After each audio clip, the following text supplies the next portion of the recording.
Aep Rudiansyah. Aep, kemana kamu sekarang? Kok nggak berani nongol lagi? Aep Rudiansyah. Terus ini ada kombinasi antara Aep dengan Peggy Setiawan nggak? Kalau Peggy Setiawan Cianjur itu kelahirannya Cibungu apa Cibungu gitu, ya kan? Sekolahnya juga tamatan di Cibungu. Masih pada mau ngelak. Nah, saya juga mau menanggapi tentang pengacaranya juga ya, mengenai pengacara yang kemarin pembelaan untuk Pak RT. Dia bilang ada bukti karena orang demo, padahal orang syukuran. Terus ada aspirasi dari anak-anak muda untuk mencari tahu bahwa Pak RT itu bersembunyi di mana.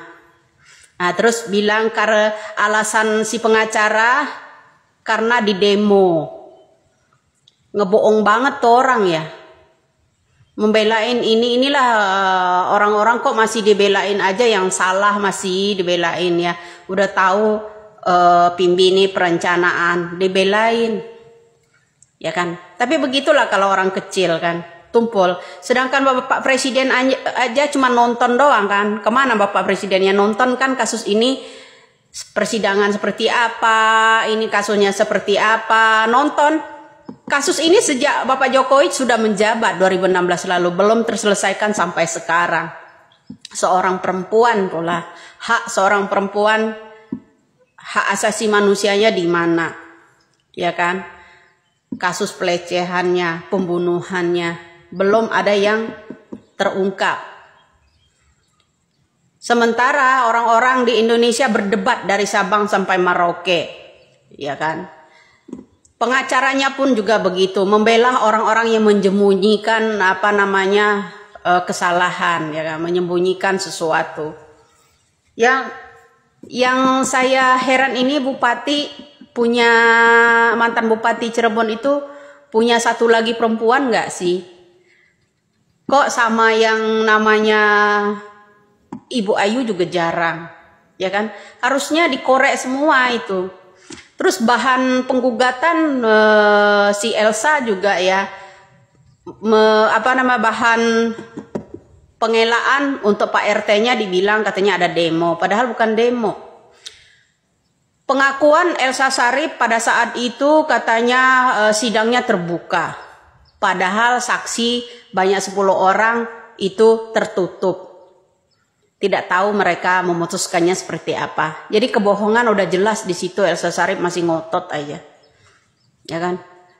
Bu, umur Anda itu nggak berapa lama lagi, Bu. Pertimbangkanlah hak kemanusiaan. Tuhan itu Maha Esa, Maha Adil. Ya, mati mangap nanti, ya.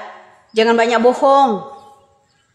Yang namanya pengacara belain yang benar, bukan belain yang bayar, Bu. Ya, Indonesia kok ini dikit-dikit pakai uang, sehingga nyocos nggak berhentinya. Membelain orang yang bayar. Bukan membelain orang yang benar, membelain orang yang bayar. Keuangan yang maha kuasa. Begitu kan?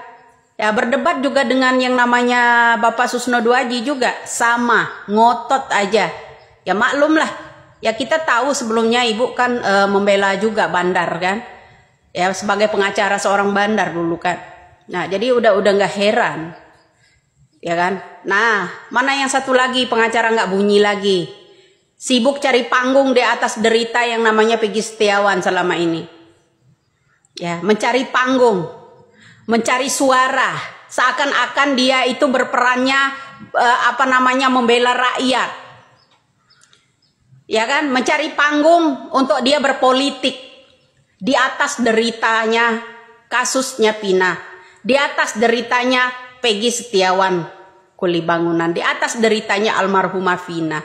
Jadi ada pengacara yang babunya si Riz itu ya, jadi mencari panggung dalam kasus ini, ya kan? Nyinden kesana kemari, live juga. Jadi untuk kesempatan orang berpolitik, ya kan? digunakan untuk mereka mencari panggung. Seakan-akan dia berjuang gitu untuk rakyat ini. Pret. Jadi dari sinilah kalian mau tahu ya calon-calon pemimpin kalian itu yang mencari panggung di atas derita orang lain. Dari sinilah. Ya kan? Banyak yang dikorbankan seumur hidup bahkan, ya kan? Yang saya nggak habis-habis pikir ini Pak RT Pasren ya tega menjebloskan keponakannya sendiri juga yang tidak bersalah seumur hidup pula. Tidak ada pembelaan. Presiden berpangku tangan, nonton aja kasus ini biar aman korupsi gitu Pak.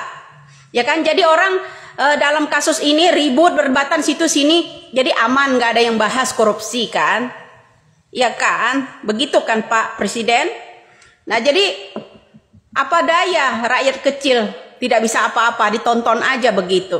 Cuman instruksikan, unjuk taring seorang Kapolri dan seorang presiden nggak ada. Ya kan? Meminta, orang udah banyak meminta. Cuman jawabnya apa? Begini doang, saya sudah menyampaikan kepada Kapolri. Tapi tidak didengar dengan publik.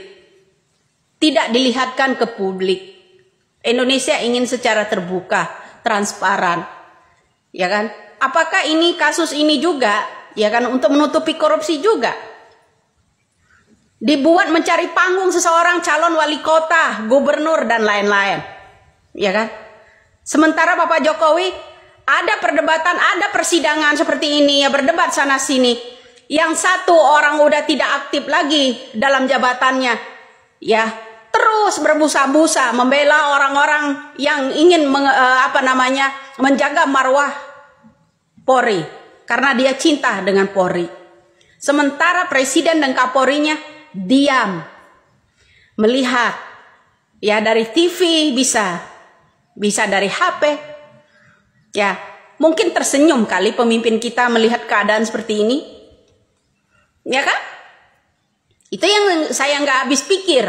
Kenapa? Ya seperti ini. Ya, pengacara, pendamping Polda, pendamping Pak Pasren RT itu mantan Polres, hanya saja pakai masker tadinya, ya kan? Jadi semua dikit-dikit terbuka. Tapi bagaimana ya cekatan seorang Kapolri untuk dalam kasus ini?